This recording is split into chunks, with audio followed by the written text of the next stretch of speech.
അസ്സലാമു അലൈക്കും വറഹ്മത്തുള്ളാഹി വബറകാതുഹു. അൽഹംദുലില്ലാഹി വസ്സലാത്തു വസ്സലാമു അലാ അഷ്റഫി റസൂലില്ലാഹി വഅലാ ആലിഹി വസഹ്ബിഹി അൽഫായിസീന ബിറിളില്ലാഹി. അമ്മാ ബഅദ്.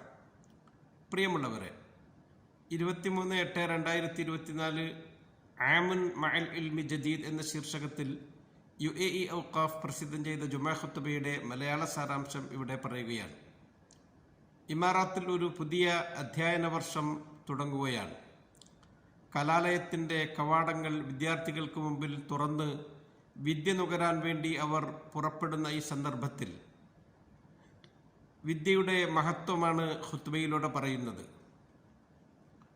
അല്ലാഹു തആല തിരുനബി സല്ലല്ലാഹു അലൈഹി വസല്ലം തങ്ങളോട് പറഞ്ഞല്ലോ, വഖുർ റബ്ബി സിദ്നി ഇൽമ, നബിയെ അങ്ങ് പറയുക, എൻ്റെ രക്ഷിതാവേ എനിക്ക് നീ വിജ്ഞാനം വർദ്ധിപ്പിച്ചു തരേണമേ എന്ന്. ഒരു മനുഷ്യൻ്റെ സമ്പാദ്യങ്ങളിൽ ഏറ്റവും പ്രധാനപ്പെട്ടത് വിദ്യയാണ്. അതിന് നമുക്ക് വിലമതിക്കാൻ കഴിയുകയില്ല. ഹദീസിൽ നബി തങ്ങൾ പറഞ്ഞു, മൻ സലക ത്വരീഖൻ യത്ലുബു ഫീഹി ഇൽമ സലക്കല്ലാഹു ബിഹി ത്വരീഖൻ മിൻ തുറുഖിൽ ജന്ന. ഒരാൾ വിദ്യ അന്വേഷിച്ച് ഇറങ്ങിപ്പുറപ്പെട്ടാൽ അള്ളാഹു സ്വർഗത്തിലേക്കുള്ള അവൻ്റെ വഴിയെ എളുപ്പമാക്കിയെന്ന്. ഇൽമ്, വിജ്ഞാനം എന്നതുകൊണ്ട് ഇവിടെ ഉദ്ദേശിക്കുന്നത്, പണ്ഡിതന്മാർ പറയുന്നത്, അത് ഏതു വിജ്ഞാനമാണെങ്കിലും അതിൻ്റെ ഏതു ശാഖോപശാഖകളാണെങ്കിലും സതുദ്ദേശത്തോടുകൂടി അവൻ അത് പഠിക്കുമ്പോൾ അവൻ അള്ളാഹുവിൻ്റെ മാർഗത്തിലാണ്. ഖുർആൻ പഠനമാവട്ടെ, ഹദീസ് പഠനമാവട്ടെ, ഭാഷാ പഠനം, സാഹിത്യം, ഫിലോസഫി, വൈദ്യശാസ്ത്രം, കെമിസ്ട്രി, ഫിസിക്സ്, എൻജിനീയറിംഗ് അല്ലെങ്കിൽ ഗോളശാസ്ത്ര പഠനങ്ങൾ ഏതാവട്ടെ, അവൻ സമൂഹത്തിന് നന്മ ചെയ്യാൻ വേണ്ടി പഠിക്കുമ്പോൾ അവൻ അള്ളാഹുവിൻ്റെ മാർഗത്തിലാണ്. അവന് അള്ളാഹു അതിന് പ്രതിഫലം നൽകുകയും അവൻ്റെ പദവി ഉയർത്തുകയും ചെയ്യും. വിജ്ഞാനം സമ്പാദിക്കുന്നതുകൊണ്ട് സമൂഹം പുരോഗതി പ്രാപിക്കുകയാണ്, നമ്മുടെ സംസ്കാരം വളരുകയാണ്, നമുക്ക് എല്ലാ നന്മകളും കൈവരികയാണ്. വിദ്യ അന്വേഷിക്കുന്നവൻ റബ്ബിന് ഇബാദത്തെടുക്കുകയാണ്. അതിന് അവന് സ്വയം അനുഭവം ലഭിക്കുന്നു, സമൂഹത്തിന് അതുകൊണ്ട് പ്രതിഫലമുണ്ടാകുന്നു, രാജ്യം പുരോഗതി പ്രാപിക്കുന്നു. വിദ്യ അഭ്യസിക്കുന്നവർ ചെറിയവരാവട്ടെ വലിയവരാവട്ടെ സമൂഹത്തിൽ അവർക്ക് വലിയ അംഗീകാരവും സ്വീകാര്യതയുമാണ്. വിദ്യ നമ്മുടെ സ്വഭാവത്തെ സംസ്കരിക്കും, പെരുമാറ്റങ്ങളെ നമുക്ക് നന്നാക്കിയെടുക്കും, റബ്ബിന് ഇബാദത്തെടുക്കാനുള്ള നേരായ മാർഗം നമുക്ക് കാണിച്ചു തരും, മറ്റുള്ളവരോട് എങ്ങനെ പെരുമാറണമെന്ന് അവിടെ നമുക്ക് പഠിപ്പിക്കും. അതുകൊണ്ട് നാം വിദ്യ അന്വേഷിക്കുന്നതിൽ ഉത്സുകരാകണം. നാം നമ്മുടെ ഗുരുനാഥന്മാരോട് ഏറെ ബഹുമാനവും ആദരവും കാണിക്കണം. അവർ നമുക്ക് വേണ്ടി എപ്പോഴും പരിശ്രമിക്കുകയും പ്രാർത്ഥിക്കുകയും പ്രവർത്തിക്കുകയും ചെയ്യുന്നവരാണ്. അതുപോലെ തന്നെ കലാലയങ്ങളിൽ നാം നല്ല കൂട്ടുകെട്ടുകൾ തിരഞ്ഞെടുക്കണം. ചീത്ത കൂട്ടുകെട്ടുകളിൽ നാം ഒരിക്കലും പെട്ടുപോകരുത്. അത് നമ്മുടെ ഭാവിയെ നശിപ്പിക്കും. അവർ നമ്മെ ഇരുട്ടിലേക്കാണ് കൈപിടിച്ചു കൊണ്ടുപോകുക.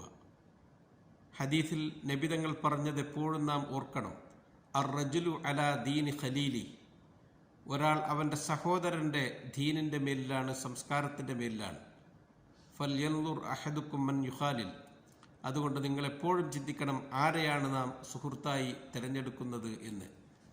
നല്ല കൂട്ടുകാരെ നമുക്ക് കിട്ടിയാൽ നമുക്ക് നല്ല സംസ്കാരവും അറിവും ലഭിക്കും. അധ്യാപകന്മാർ, ഗുരുനാഥന്മാർ, അവർക്ക് വലിയ ഉത്തരവാദിത്തമാണ് അല്ലാഹു തആല ഏൽപ്പിച്ചിട്ടുള്ളത്. അവർ ഒരു പുതിയ തലമുറയെ നിർമ്മിക്കുകയാണ്, അവരെ സംസ്കരിക്കുകയാണ്, അവരുടെ വ്യക്തിത്വം പടുത്ത് ഉയർത്തുകയാണ്. നബി തങ്ങൾ പറഞ്ഞല്ലോ, കുല്ലുക്കും റാഇൻ വ കുല്ലുക്കും മസ്ഊലുൻ അൻ റഇയ്യത്തി, നിങ്ങളിൽ ഓരോരുത്തർക്കും ഓരോ ഉത്തരവാദിത്തങ്ങളുണ്ട്. ആ ഉത്തരവാദിത്തപ്പറ്റി അത് നിറവേറ്റിയോ എന്ന് റബ്ബ് ചോദ്യം ചെയ്യും. നമ്മുടെ കലാലയങ്ങൾ നന്മയുടെ വിളനിലങ്ങളാവണം. അവിടെ നിന്ന് നാം മൂല്യങ്ങളും സംസ്കാരങ്ങളും ആർജിച്ചെടുക്കണം. സ്നേഹവും സൗഹാർദ്ദവും അവിടെ പൂത്തുലയണം. പരസ്പര വിദ്വേഷമോ അകൽച്ചയോ അവിടെ നമുക്ക് ഒരിക്കലും ഉണ്ടായിക്കൂടാ. വഞ്ചനയും ചതിയും നമ്മെ തൊട്ടു തീണ്ടിക്കൂടാ. നാം നന്മയിലൂടെ മാത്രമേ വഴി നടക്കാവൂ. നമുക്ക് ഈ അധ്യയന വർഷം വിജയത്തിൻ്റെ പുരോഗതിയുടെ വർഷമാകട്ടെ എന്ന് റബ്ബിനോട് പ്രാർത്ഥിക്കാം. മാതാപിതാക്കൾക്ക് ഇതിൽ വലിയ ഉത്തരവാദിത്തമുണ്ട്. അവരും അവരുടെ ഭാഗധേയം ഭംഗിയായി നിറവേറ്റണം. മക്കൾക്ക് പഠിക്കാനുള്ള സാഹചര്യവും ചുറ്റുപാടുകളും അവർ ഒരുക്കി കൊടുക്കണം.